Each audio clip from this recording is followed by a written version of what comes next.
Welcome to the Bailiwick Express podcast. This is The Interview, one in a series of podcasts where we at the Bailiwick Express speak to members of our community about events, personal stories, politics, current events or charitable initiatives.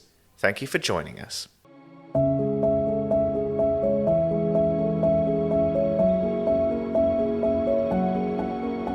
Martineau Fortin from Guernsey. So can you just tell me actually, if you just explain to me, what is it that Emma-Josephine has been doing lately? She's been racing for the British for now almost a couple years. And she joined a team called Ambition Racing out of Leogang in Austria. This is one of the prominent racing academy for British children. And through this, she had an early race in December and January that led her to be picked up as one of the 6 athletes for GB Snow Sport as a U14 in the women category. And on the first half of the season, she did very well. I think she was close to be the number one pick for the British. But this race now that she just completed in Bormio, Italy, is the Snow Sport England Championship. This is the one where every kids, not only from England, but from the United Kingdom, are showing up to try to compete. And it's over a 4-day period. And out of all the race, Emma-Jo was successful at winning the Super G, winning the Giant Slalom, and finishing 4th in the slalom category with a 3rd position on the second run. So she basically nailed it by dominating all the other athletes her age. So it was a great achievement, and we're very proud of her. Not only has she dominated in these races based on her skills and talent, but am I right in saying that Emma-Jo was actually injured not that long ago, which really adds to just how successful she's been in these races? Yeah. We had a family car accident a month ago where she ended up with close to 40 stitches on her head. So she really worked hard in the last 4 weeks and did a lot of physio, a lot of things to make sure she was ready. And she arrived at this race fearless, and it pays. It was great. Yeah, skiing is such a physical sport, and you used the word there, fearless. You really do need to be fearless when you're skiing at the speeds I've seen in some of the videos of Emma-Jo competing. So just to get to that point from having been involved in a car accident is an achievement in itself. Yeah, well, I'll let her comment on that because she's the one who's the speed queen that is scaring us when she's going that fast. But go ahead, Emma-Jo. What do you think about speed? I love speed. It's any speed discipline I'm very glad to do. I love the technical disciplines as well, but when I'm in speed, it's like the whole world stops around me and I just keep going. Hi, Emma-Jo. Lovely to speak to you. When you are skiing then, as fast as you do you know how fast you're going? Do you get told at the end of your races what speeds you hit? Depending on the discipline, but approximately in Super G, like 90 to 100 kilometers an hour. Okay, and you said it feels like the world stands still around you and it's just you just gliding through, is it? Yeah.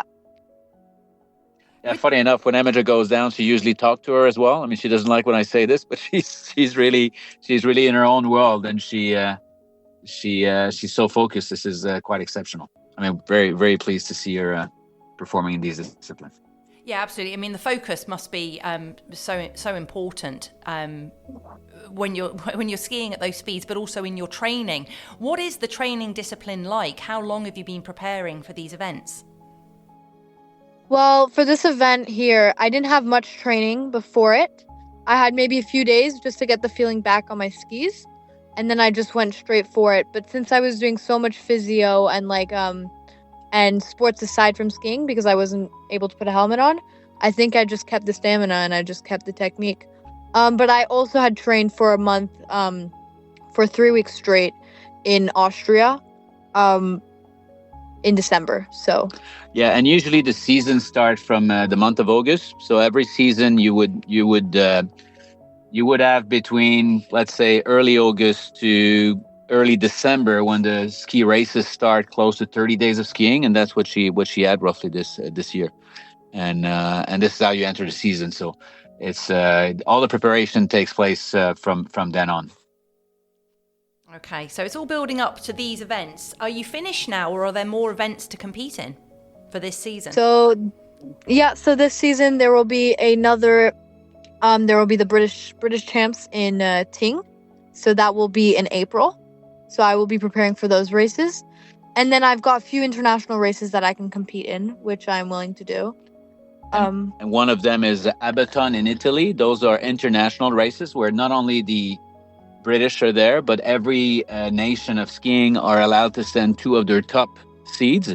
And Emma-Jo will do the Abaton one, which is mid-March.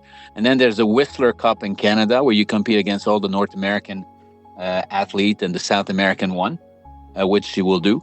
And there's also a few races on the Swiss circuit that she's involved into. So there's a big program ahead of her. Yeah. And the end of the season roughly finish at the end of the Whistler Cup, end of April. Okay, and for all of these events, you're competing as part of Team GB. So for Great Britain, so as you said, Eric, for Guernsey to be represented in this way is absolutely fantastic. Yes, it's great. It's I feel very honored to be the first Guernsey skier skiing for Great Britain. So you should be it's great. Yeah, and is it fun as well? Because it sounds like so much work, but there must be fun going on too as you're skiing down all those mountains. Yeah, I think it's fun. Training, it takes discipline, it takes motivation to go up. But at the end, when you see the results that you're doing, it makes you want to push more. Okay, and when you are competing, do you know the other teenagers that you're skiing against? Do you see the same skiers in multiple events? Do you get to know them? Do you make friends with them? Or do you see them just as competition and you kind of keep it, keep those lines drawn? So when I'm in the moment, obviously it always comes down to a competition, but at the end of the day, it's people that you have to see all the time. So you have to be social, and as a as a competitor, you always need to be like saying, "Oh, well done, well played." It's a team sport. Like skiing is a team sport, even though it might seem like an individual sport. You always need someone to support you, and that's how you do it, by making friends. So, I mean, I'm very grateful and thankful for all the support I'm getting. And, yeah. In the moment, though, it's all down to you. Can you tell me, what does it feel like when you're at the start, waiting to go? What's going through your mind? What are you thinking about? The first thing is, I'm going to kill it. Probably the first thing that goes into my mind.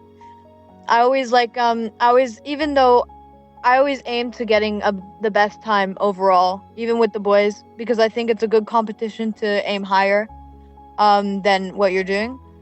But I mean, when I'm at the start, I'm always ready. I'm cheering for my other people, my team. But I really like the feeling, because when you support the other people, I mean, they'll always support you back. So it's a great feeling to have teammates or like coaches to really be behind you and like support you. Okay, and we know that as you're skiing, you're very focused. Obviously, you said everything just kind of melts away around you. So when you cross the finish line and you realise obviously how well you've done, what's that feeling like? Well, I think the first feeling would be, oh, great, I've done my best. That was a great run. And then I always when I'm down, I always look at where I could improve even though the run was done. So then next runs I can see, okay, there I can do better, there I can push myself more. So it's also a competition against yourself, I'd say. Absolutely. I mean, what are your overall ambitions? I mean, as you said, we know you've got more events to come this season, but are you looking forward to anything in future seasons, and obviously as you go up the age categories? So, I mean, one thing I'm very willing to do, would be the Junior Olympics, for Great Britain. That's probably one of my main goals right now. Even though it's a bit early, to go for it, I think that is a great goal to have. So, Junior Olympics would be great. And what age do you have to be to qualify for the Junior Olympics? It's from 14 to 18 years old. So I could do it. So the Junior Olympics, I think, are in 2028. Okay. So by that time, I would be 18 years old.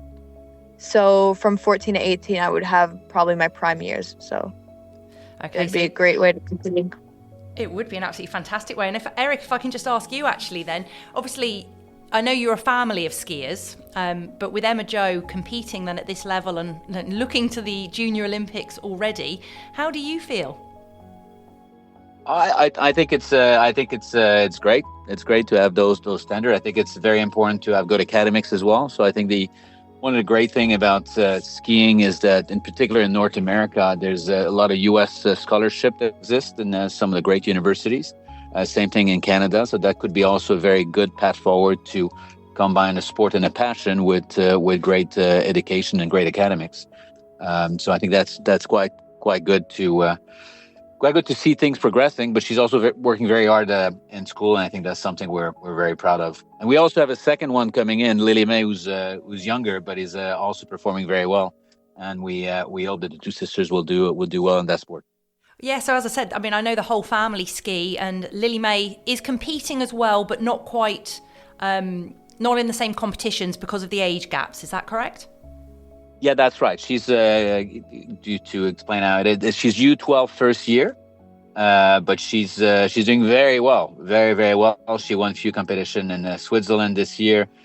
She's ranking in the top skier for her age in these races, and we look forward to next year when she's going to be on the older year of U12, where she has a chance to maybe do like her sister. But she's working very hard, and she's very committed as well. Is there sibling rivalry? Is it friendly rivalry, or are they competitive between the pair of them? I would say friendly rivalry right now, but once we get to FIS, which is over U16, I think that's when it'll start to become older sister, younger sister competition. Yeah, but it's nice to see them. They support each other quite a lot. Yeah, and that must be so important in sport when you're competing at this level, especially such a dangerous sport as skiing. The support for everyone, as Emma-Jo was saying, for her competitors and obviously for her younger sister, that support must be so important. Yeah, she's very important. I agree. Thank you for listening to The Interview, a Bailiwick Express podcast. If you liked what you heard, please like and subscribe. You can find us on all social media channels, and if you'd like to keep up to date on all the work the Express team does, please sign up to our daily email by visiting gsy.bailiwickexpress.com.